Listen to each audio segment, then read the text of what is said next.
Guys, flipping is a wonderful way of making the money. So Amar said he has some money, but he doesn't know what to do. And if you don't have enough money, you can partner with somebody. But when you are making partnership, be very careful. The documentation should be there.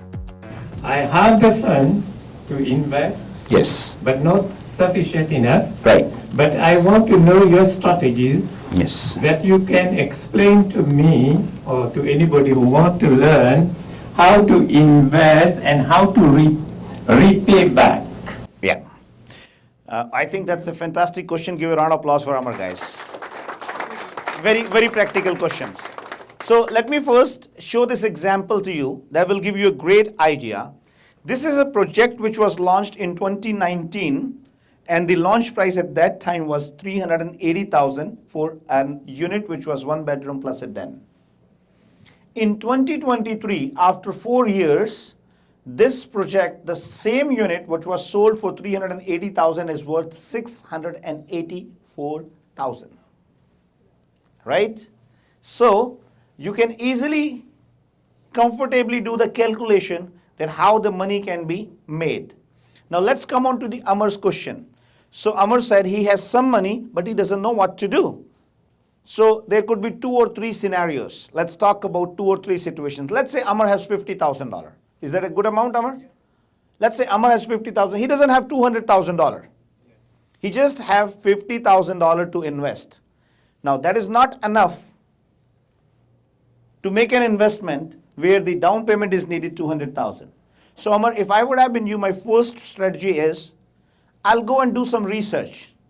I'll go and talk to some realtors, some builders, and find out, is there any project where I am getting it on 5% down payment or 10% down payment? There's a good possibility that you can find something which is worth 500,000 or 600,000 and you can get it on 5% down payment. So let's say there's a project in Brampton called Duo Condos. There's a down payment, like, so you buy something there 600,000, 50,000 is good enough, right? Because they are selling the units at 5%. But you have to be thoughtful. When it comes to closing, you need to approve for the mortgage. Okay? So you have to plan it out. Now that is the first strategy. Second strategy, what you can do is, you can find 2 or 3 more Amars, like you, right? Who has $30,000, $40,000. Let's combine together, make a company, make a partnership agreement, put the money together and make some investment. If you can't do it yourself, I can get you introduced or I can help you out to create that group for you. Third thing is, if you have, let's say, $20,000, $30,000, $40,000, 2 days before we did a session where we are actually facilitating that for you. We are building up one of our own project. You can invest $50,000 over there. We can create a group for you. So I told you 3 strategies. One more question. Yes, sir. Can you explain something about flipping the properties? Guys, flipping is a wonderful way of making the money. There are 2 or 3 ways the flipping can be done. Of course, you can do flipping with your own money, which is a good way. There are some other ways you can do the flipping, like you can do assignment. So assignment is you go and buy any house, right? Put some deposit over there and take an assignment clause from the seller. But you have to make sure you should be ready to close, right? So let's first talk about the first way you can do it, and then we'll talk about the second way how you can do it. So let's say you have $100,000. If I would have been you, I will look for a market where I can buy something for 300 or 400,000, right? There are markets like Windsor. You can get something there easily for 400,000. So I'll go and take the mortgage maybe on 10%. I'll put $40,000, $50,000 over there and keep $40,000, $50,000 to renovate the house, right? So initially, because you might not have a house of your own, so maybe you can get something where you can go and live in the basement and renovate the upper portion.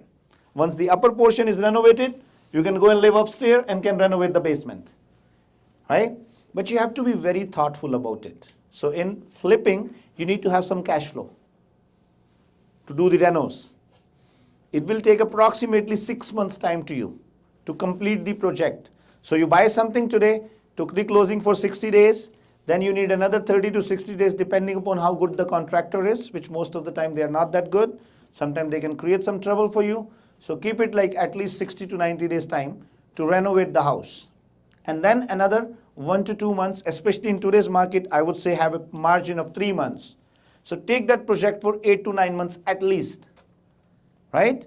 So whatever the money you are making in the down payment, you need to have at least $50,000 to $100,000 extra in your pocket for the flipping. And you should have some kind of amount just so that you can retain the house if it doesn't sell. So you have to be very thoughtful, buy something which is run down, get the renovations done, take your time. So on an average, 6 to 9 months project, the expected return could be 30 to 40% or 20 to 30%, I would say. So I used to do a lot of flipping. So my thing was, I used to buy at least 8 to 10 houses every year. I had a team ready, and we had one set pattern. This is going to be the kitchen, this is going to be the flooring, this is going to be the washroom. Every house, what we flipped, was the exact copy of the house which we did previously, right? Because that made our life easy. So I used to go there twice only, one somewhere in the middle, just to see everything is all going well, and one at the last. Got it? Got some idea? But again, to be very specific, I gave you something very general. But to be specific how you can do it, you can book an appointment with Avi and Deep, and they can give you more guidance how you can do it. All right? I have to check your pocket for that. I have to see how much money you have so that I can guide you accordingly. All right? Thank you guys. One last question. Yes, sir. Closing is very difficult. Even like, okay, $50,000 I got, I can have a pre-construction. But since we don't have the closing money, it's very risky. So unless I should have closing amount, 20%. Yeah.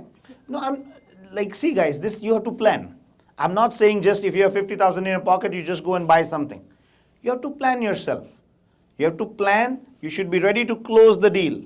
You need to look at your resources. You need to be very thoughtful. You need to be very calculative onto that. And if you don't have enough money, you can partner with somebody. I always encourage people, but when you are making partnership, be very careful. The documentation should be there. That is going to avoid so many problems. Any other question, guys? Yes, sir. What would you recommend to a customer of yours if he if he believes in cash flow versus flipping in a long-term investment? Guys, this is a very important question. A lot of time people, they talk about cash flow. I am not a big fan of cash flow, personally, because people don't understand real estate. I have seen a lot of people just talk about cash flow, cash flow, cash flow. What if I get you a property which is making you $500 cash flow, but not appreciating? Right?